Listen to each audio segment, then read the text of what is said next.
Today, I'll be explaining why you should learn history and why it's useful to your life. So I'll discuss three things, three reasons why you should learn history. History helps us become a better citizen. History can help us with decision making, and history is worth celebrating. You should know your culture, after all. To remain ignorant of history is to remain a child forever, says Cicero.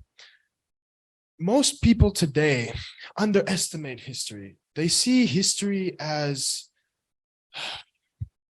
it's sad to say this, but they see it as something useless. History is so valuable to our lives. Most people would just spend their day sitting on their phone, scrolling on TikTok for doing nothing, doing absolutely nothing. They would rather be involved with a self-indulgent activity than to be an active citizen, to become an active member of their society. Look at our ancestors. Look at your ancestors. They fought for your freedom. They fought for women's rights. They fought for the rights of minorities. They fought in wars. They fought for you to have freedom to live your life and express it in any way that you desire. And we as people have a responsibility to remember that and to follow in their footsteps, to be good citizens like our ancestors were. History can help you make more informed decisions. History gives you the ability to analyze the past, and not just the past, but also the future and the present.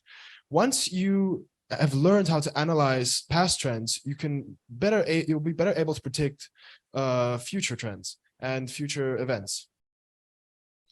So as an example of why we should celebrate our history and why you should know your culture, we can look at the fall of the Berlin Wall, which was an example of a very impactful event in history, especially for the German people, but as well for the entire world. The German people were separated between the communist state and the Western Free State. And when this wall fell, people from both sides were so happy. They celebrated, they went to the streets, they sang, they cried, they laughed, they met their family members that they hadn't seen for years. And this was such a joyous event. So this is just one event. Like, people think that history is just warfare, famine, plague, religious persecution, genocide.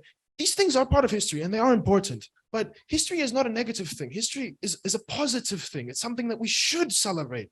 It's something that we should remember. It's not all bloody and gory and doom and gloom. There are positive things in history, and you should learn your history. So lastly, I want to say that we should not make the mistakes of our past. We should try to not fall back into war, to try to not make the mistakes that some of our ancestors have made. And we should really try to become more active members of our societies, like some of our ancestors were. And we should try and imitate them. I think that we should really, really, really try, because a lot of us might think that we're insignificant, that one person can't make a difference. However, when enough of us come together, we can make a difference. We can make a difference. So let us write history together.